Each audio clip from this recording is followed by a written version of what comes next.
Les bonnes résolutions, on les prend en début d'année, on a parfois du mal à les tenir, voire on les tient jamais. Pourquoi ? Eh bien, on va essayer de le comprendre avec ce mini-reportage. Et puis juste après, on va voir comment tenter de les tenir jusqu'au bout, ces bonnes résolutions. Regardez.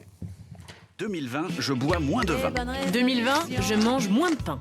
C'est rituel. Chaque début d'année, les 2/3 des Français prennent des bonnes résolutions. Objectif numéro 1 pour les dames, à 41%, perdre des kilos.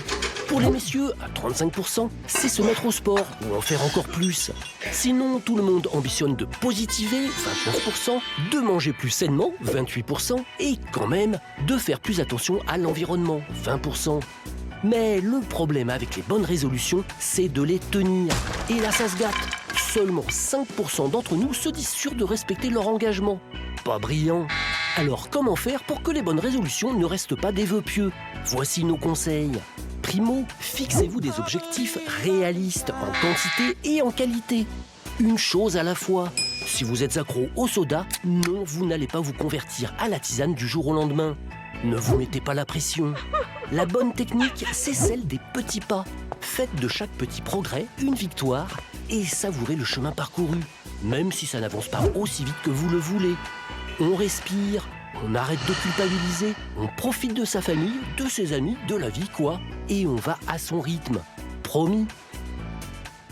Voilà, on va à son rythme, mais si on prend des bonnes résolutions, eh bien c'est pour les tenir. Mais d'abord, première question, Guillaume Font, vous qui avez quand même signé 2 livres, l'un qui s'intitule « Je fais de ma vie un grand projet », vous étiez d'ailleurs un de nos invités il y a quelque temps, et puis « Devenez la meilleure version de vous-même en 3 étapes ». On sera curieux de connaître ces 3 étapes, je ne sais pas si vous pourrez nous les résumer, mais en tout cas, première question, pourquoi en début d'année, on prend tous des bonnes résolutions ? Alors, il y a des périodes un peu symboliques dans l'année. Il y a la nouvelle année parce qu'on se dit, tiens, 2019 vient de terminer, je fais le bilan de l'année qui vient de passer. Donc, qu'est-ce qui ne me convient pas dans ce bilan ? Donc, je vais prendre des résolutions pour 2020. Après, la deuxième période, c'est le mois de septembre, parce que c'est la période où on s'inscrit dans les activités, où on prend les bonnes résolutions après l'été, la plage un peu arrosée.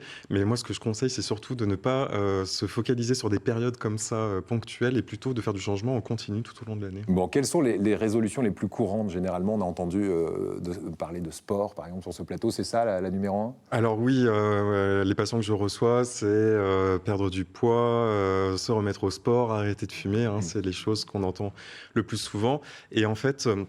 moi, je préfère parler d'objectifs que de résolution parce que il n'y a rien de définitif. Résolution, il y a un côté comme ça, allez, maintenant je me force, tout ça, alors que l'objectif... c'est se résoudra, c'est vrai que c'est un côté un peu négatif. Ouais. Alors que l'objectif, c'est vraiment donner une impulsion positive et dire je vais aller dans ce sens-là et changer de cap. D'accord, donc on va essayer de changer de cap.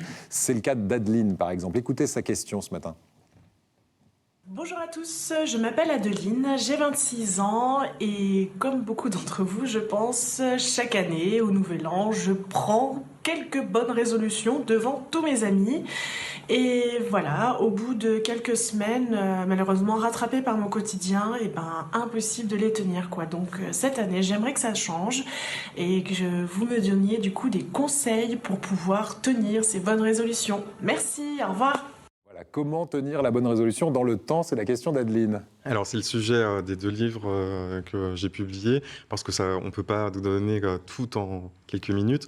Mais ce que je peux conseiller à Adeline, déjà, alors je sais très bien qu'elle l'ait fait devant ses amis, parce que c'est bien de prendre des témoins. C'est-à-dire qu'on sait que quand on prononce quelque chose devant quelqu'un, il y a un engagement et c'est ancré quelque part. J'ai dit que j'arrêtais de fumer, donc on va me charrier si je continue. D'accord. Donc on prend un témoin. Voilà, ça c'est quelque chose de recommandé. Je vais le faire, je te promets, et on tente de... Ça, on s'engage, c'est ce qu'on appelle l'engagement, prendre un engagement devant quelqu'un. Okay. On sait que ça marche mieux. Et puis, la technique des petits pas et des 21 jours, c'est quelque chose que j'explique dans le livre, c'est un exemple de technique. On choisit un petit objectif, le plus petit possible, que l'on imagine. Alors souvent, c'est même en deçà de ce qu'on pourrait faire, mais voilà. Pour renforcer l'idée qu'on a le pouvoir de changer. On le fait 21 jours de suite. Par contre, si on reprend le comportement d'avant, on repart à zéro. C'est pas, voilà, c'est 21 jours consécutifs. Ça peut être quoi, par exemple, le challenge en 21 jours? Se lever le matin et, par exemple, commencer par 5 minutes de gymnastique ou yoga, méditation, ce que l'on veut. Ce qui est important pour nous le matin, voilà, je prends une résolution. Les 5 premières minutes de ma journée, ça va être consacré à ça. D'accord. On se dit 5 minutes, normalement, ça devrait aller. Ça devrait aller. Et 21 jours. Si au bout du 20e jour, on craque, c'est dommage. Oui, on reprend tout à zéro. Et ensuite, l'idée, c'est d'augmenter les doses, c'est ça? Alors, généralement, ça prend quand même 2-3 mois. On parle de 21 jours, mais justement, comment on recraque, entre guillemets. Alors, on dit recraquer, moi, j'aime pas trop.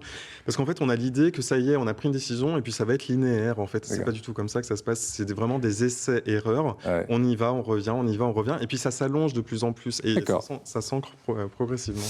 Vous parlez dans votre livre aussi d'objectifs positifs, mais un objectif dans ce sens-là, quand c'est une bonne résolution, c'est forcément positif, non? Il y a des objectifs négatifs? Alors en fait, la formulation d'objectifs positifs, c'est la façon dont je vais évoquer mon objectif. J'entends par exemple beaucoup, je veux arrêter de fumer.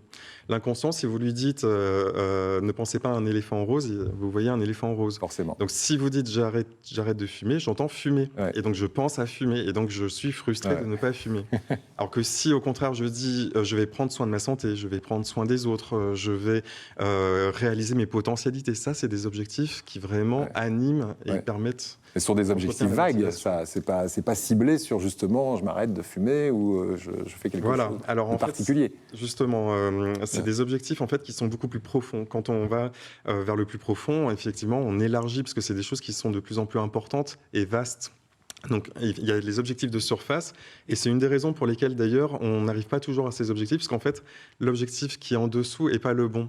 Par exemple, je veux arrêter de fumer parce que je le fais pour faire plaisir à mon conjoint, par exemple, parce que je me dis que c'est important pour la santé, mais en fait, je n'ai pas vraiment envie de prendre soin de ma santé, c'est pas ça l'objectif. D'accord, donc l'objectif, c'est d'être un peu meilleur, quoi. Voilà, et de se fixer pas des objectifs trop élevés non plus. Écoutez le témoignage de Stéphanie, qui, elle, va nous donner 3 astuces pour tenir, justement, ses résolutions dans le temps. Écoutez. Je vais vous partager aujourd'hui 3 astuces qui m'ont permis de tenir mes résolutions. Alors tout d'abord, la première astuce, c'est de prendre un nombre limité de résolutions. Alors pourquoi? Tout simplement parce que plus on prend de résolutions et plus il y en a, et plus c'est difficile à tenir. Ensuite, la deuxième astuce, c'est de prendre des résolutions pour des choses qui nous tiennent vraiment à cœur. Et puis, la troisième astuce qui m'a aidée à tenir mes résolutions, c'est pour chaque résolution que j'ai prise, de définir des actions qui me permettent de les atteindre et de faire un petit bilan régulier de ces actions, donc en général 1 fois par semaine, voir si j'ai réussi à les atteindre. Voilà, vous êtes d'accord avec ça? Tout est parfait, je pense que Stéphanie a dû lire mes livres. Oui, c'est ça, effectivement. Vous parlez également de croyances limitantes dans l'un de vos 2 livres.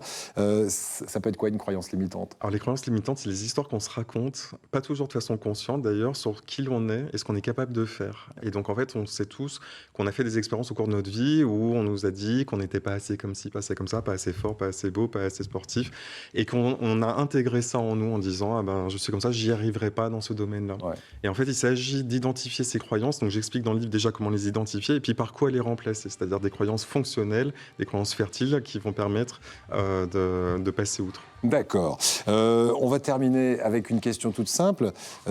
Qu'est-ce que c'est pour vous l'objectif cette année, vous qui avez cette science de la résolution et de la bonne résolution en 2020? Alors, quand on est docteur, on s'occupe des patients et moi, je manque de patience. Donc, en fait, je vais essayer de faire comme mes patients et je vais essayer de développer ma patience. Eh bien, écoutez, on vous le souhaite. Merci, en tout cas, Guillaume, de nous avoir éclairé sur le sujet. Et puis, bonne résolution à toutes et à tous. On souhaite que vous les tiendrez dans le temps. Mais ce qu'on va retenir de cet échange, c'est on ne se met pas non plus des caps infranchissables. Et les 21 jours, vous répétez l'action 21 jours. Si ça ne marche pas, on revient au point de départ.